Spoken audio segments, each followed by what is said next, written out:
So assuming it's still the case, what is it like to go into a season where, knock on wood, you actually have everyone available? Yeah, well, it's practices have been a lot more spirited this year. Man, the last few years, all we were doing at this time was running a bunch of dry stuff because we didn't want to get anybody else hurt. But the competition's been good. The guys been working really hard. Very pleased with their effort.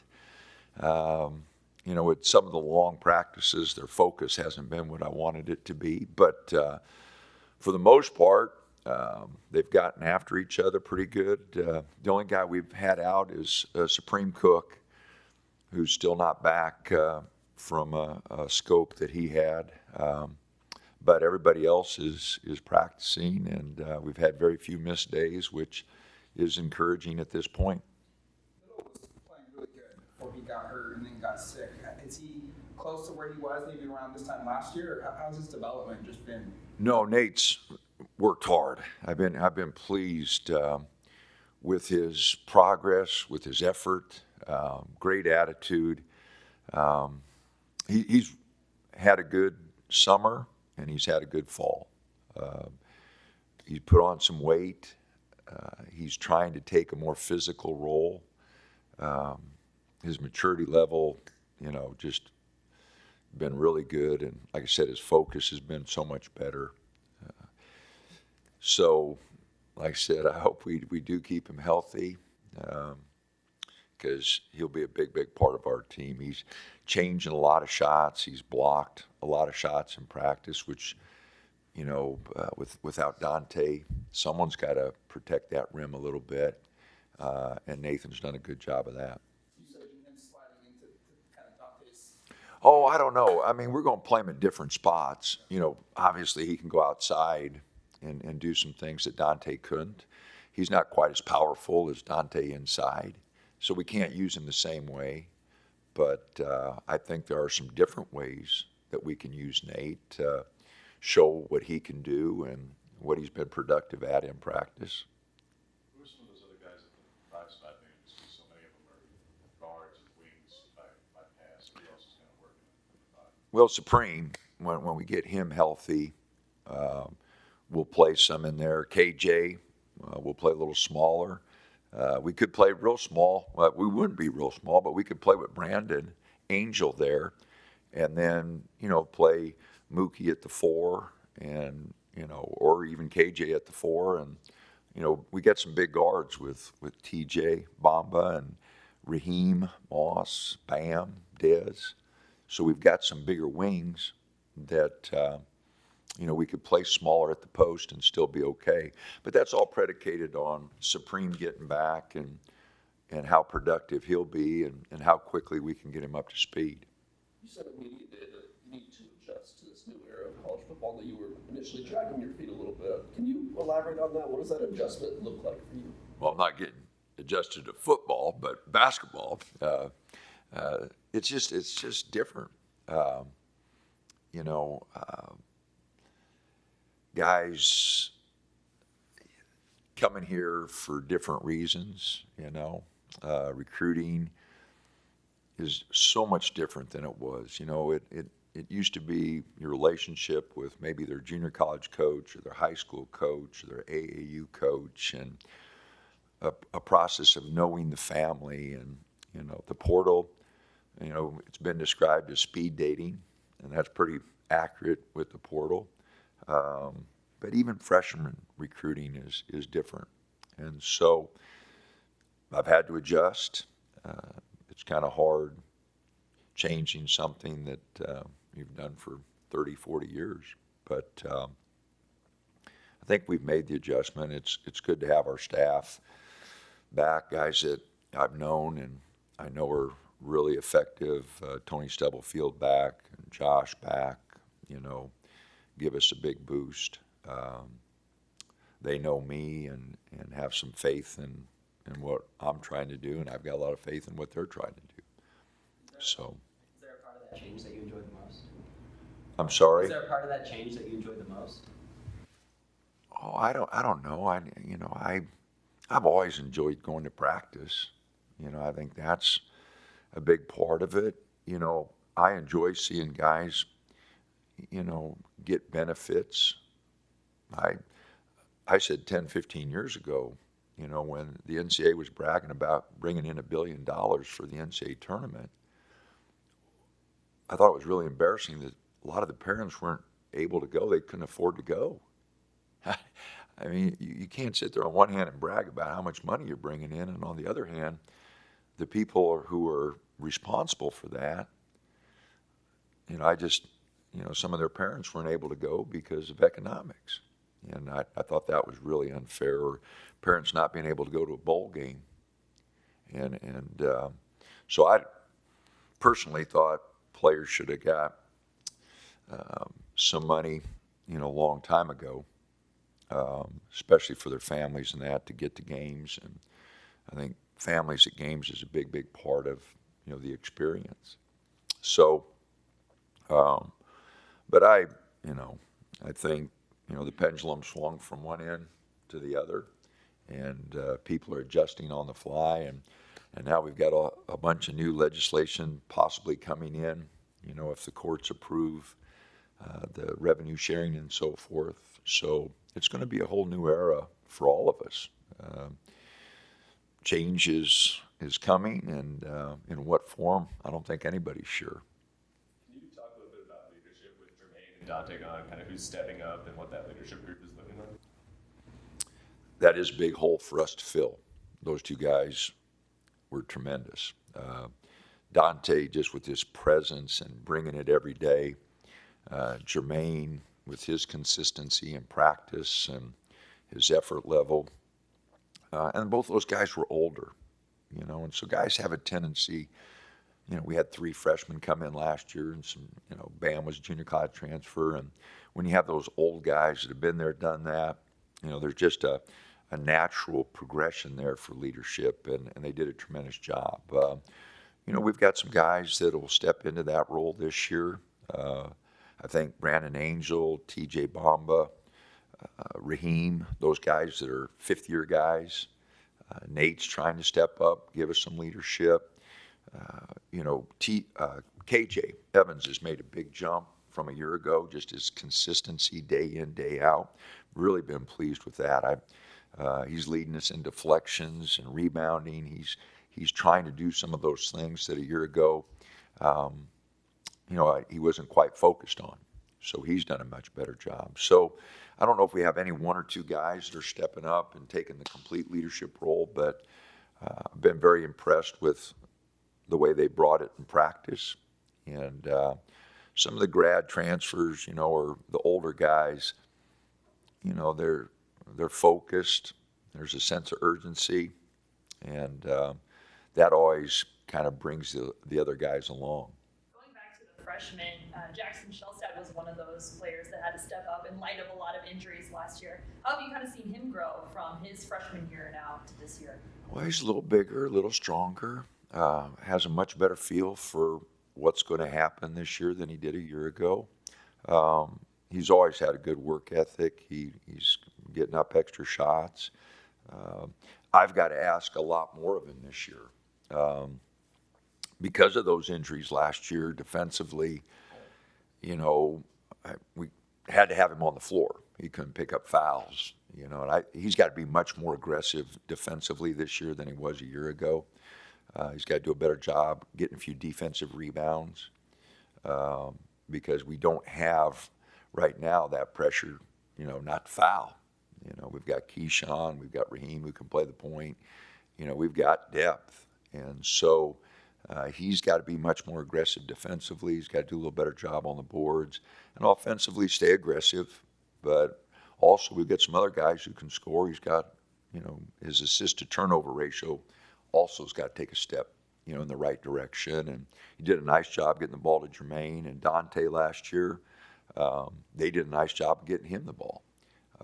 But he's going to have to distribute as a point guard, get a few more assists, and like all the players have been on him about turnovers. We got to get some shots on goal and being aggressive, but being smart, at the same time.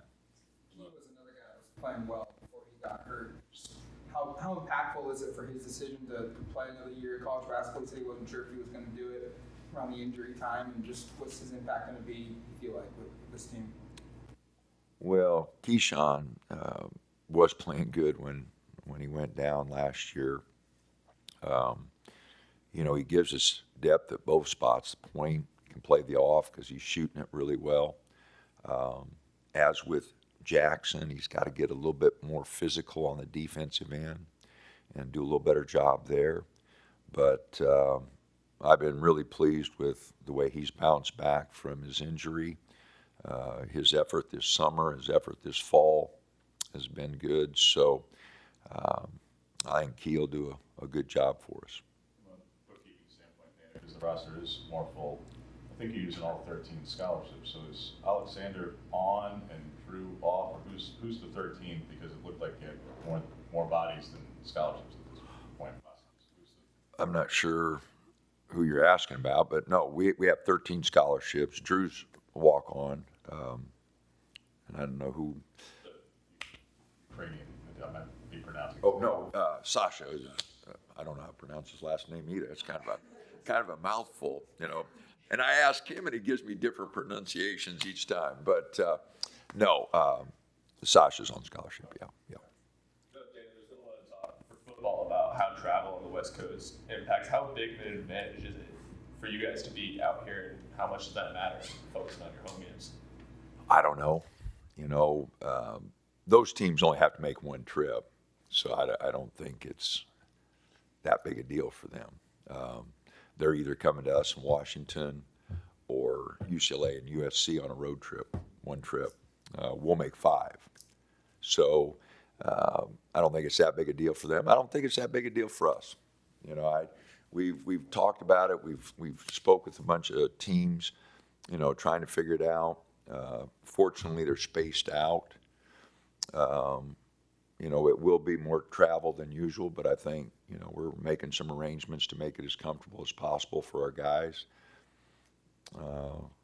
2 days in between each game. They have a 2-day prep rule in the Big Ten. You know, we only have the 1-day prep rule here in the Pac-12. So I don't think it's going to be that big a deal. We're just, you know, guys are young. I think I'll have to do a better job practice-wise, maybe a little more film, a little less me putting them through the paces on the floor. You know, we're going to have to make some adjustments there in January, February, and March. But I don't really, you know, in analyzing it and the trips, it'll be a little different. And I got to really, like I said, I'll really have to save their legs and practice a few days. We're going to have to do a lot more film work, which is an advantage with an older team. You know, we've got a lot of seniors, a lot of guys with experience. So I think that's a big advantage, you know, when we're traveling around. You feel about some of the split advantage, because you got 2 one-offs to LA rather than them being paired together, and the one-off to Minnesota is just bizarre, because that could have been paired with Seattle very easily. Since, I mean, you literally play Washington that week, but it's at home, so just from the logistical aspect, all the way to Minneapolis for one game. Yeah, like I said, TV dictates a lot of that, as everybody knows, and we're not going to win that battle arguing with them, you know. So 2 trips to LA will be different. You know, I wasn't expecting that, but like I said, I think our guys will adjust. I'll adjust. You know, I've got to do, like I said, a better job in practice, keeping everybody fresh. I'm hoping we keep our depth, because I think that'll be critical. You know, if we do have everybody ready to go healthy and playing, the advantage of playing multiple guys different ways does give us, you know, if you're playing 6 or 7 guys, and it's a big difference than if you're playing 9, 10, 11. You mentioned in the past couple of years, just lack of depth being able to press because you didn't want to tire your guys out. Is that something you're talking about? Oh, absolutely. No, we're going to go back to the way we have traditionally played. This team will look or try to play in the same style as, you know, our teams, you know, really before 21, before, you know, 22, 23, 24, we haven't played quite the same way. but I'm hoping to get back to the way we want to play, you know, and you know, you do something, you feel comfortable with the system, and then the system changes because, you know, of injuries or personnel. But I feel very comfortable that this group can get back to playing the way we used to play. There's a lot of hype and expectations around Mookie Cook last year. Obviously, didn't realize that because of injuries for a lot part, but what have you seen from this offseason and this kind of his development and growth in the program? Well, you know, it's tough. You know, it's going to be a process. He was out a full year. You know, he played in 5 games and 20-some minutes total, I think. You know, and he didn't practice. You know, very few practices. So, you know, we do practice for a reason, and, you know, we do have individual workouts for a reason to get better, and he just couldn't do them. And so, you know, he started this summer. He missed a lot even in the spring. But he started this summer gradually getting back. He's been better in the fall now. He is making progress. He's starting to rebound the ball, use his athleticism there. So, you know, it's going to take some time. You know, you don't miss a full year of playing and just bounce back right away. But he is making progress, and last couple of weeks he's been a lot better. So I think as we get into the season, you know, we'll be able to use that athleticism on our press, use that athleticism defensively as he gets a better feel for offense.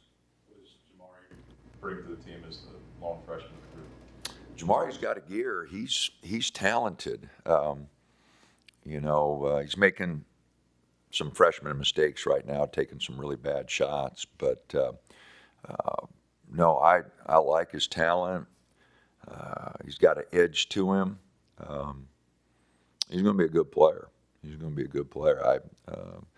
I think as he picks up our defense and, like I said, cuts down on a few of those hopeful shots that he's taken, you know, I think he'll blend in good. But it will take some time. He's on an experienced team, so he's, you know, I talked to him about it. I said, now, Bud, you know, you're playing against 22, 23-year-olds, and, you know, T.J. Bomba's strong, Raheem's strong, Bam, you know, it's just going to take a while to make that adjustment. Don't get impatient. And it's a process, but he is talented, and he can shoot the ball, so he's going to be a good player. How do you feel like Dez fits into this group? Dez has had the last couple of weeks been a lot better. So, you know, I like his athleticism. I like his length. He also gets a little optimistic about some of his shot selection. But he's athletic and he's strong. He's having a little shoulder issue right now that has kind of slowed him down. But no, I like Dez. I think he's, you know, he and Jamari they both got a lot of upside. Just going to take a while. You know, they don't have the experience that some of our other guys do. And so it's just going to take a little bit longer for them to blend in. After avoiding Creighton for that many years, did you just have so much fun in the tournament that you couldn't be held back from playing them in Vegas? Who knows what's going to happen there? But no, you know, it's a great tournament, you know, and there's still some debate on how they're going to put, you know, I'm pretty sure the schedule's going to stick, but they could still change some things just with, you know, how it's set up. But they've got 8 really good teams there, with the exception of Rutgers. You know, we will probably have a chance to play any of them. But I don't know. They're going through, you know, a lot of the other promoters and everybody, you know, looking at this tournament. And so we'll see how it all blends out. But, you know, I like the aggressiveness. I like what they're doing for the players. And our players are excited about it. You know, we're playing good teams. So we're looking forward to a long week. They moved the date, you know, till Saturday. We're supposed to play Tuesday, Wednesday, Friday. And TV, of course, moved it to Saturday. So we'll see how that blends out. Are you guys still going to Okay. Are you still committed to playing in that multiple years? That's a big thing. That they Yeah, talk about. no, the players want to play. So, no, I mean, it's just where the game's going. And so, but the players feel, it's something they want to do and good competition. I like the fact that it's in Vegas, so we don't have to travel very far. No, I think it's good. It's good for the players. I think it's great competition, so it'll be great for our team. But anytime you do something new like this, there's always some bumps in the road. And since we're playing in the first year, but I believe in what they're doing. I believe in helping the players out. And so I think it's good for our program to be in it.